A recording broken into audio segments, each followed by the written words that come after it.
Cette semaine, on fête le 8 mai en France, la capitulation allemande mettant fin à la Seconde Guerre mondiale en Europe.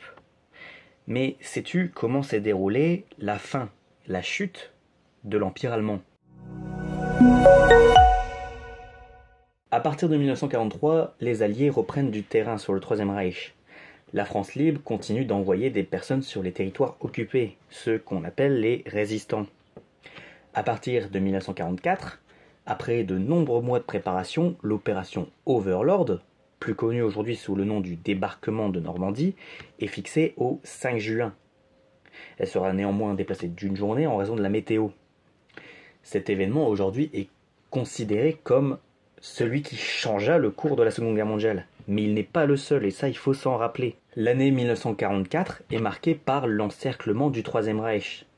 D'un côté, les Alliés, États-Unis, Canada, Royaume-Uni et la France libre notamment, et de l'autre, l'Union soviétique, que Hitler avait attaquée malgré le pacte de non-agression passé avant le début de la guerre.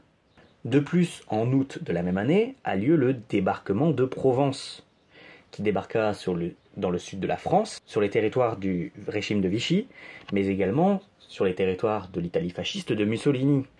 À l'ouest, les Alliés libèrent les villes des territoires occupés. Dans le sud, les armées libèrent les villes du régime de Vichy et se battent contre l'Italie fasciste. Et à l'ouest, l'Union soviétique récupère son territoire, libère la Pologne et libère certains camps de concentration. Avril 1945 fut un mois décisif pour la fin de la Seconde Guerre mondiale. Le 28 avril, Mussolini et sa femme sont fusillés et pendus par les pieds sur la place publique. 2 jours après, c'est Hitler qui se suicide dans son bunker. Le Troisième Reich s'effondre et le 2 mai, Berlin est pris par l'armée rouge. Karl Dönitz, que Hitler avait nommé comme son successeur après sa mort, capitule officiellement le 8 mai. Il signe à Berlin avec le général Stumpf de l'armée de l'air, le général von Friedeburg de la marine et le général Keitel de l'armée de terre. À 23h01 précisément, le Troisième Reich s'est terminé.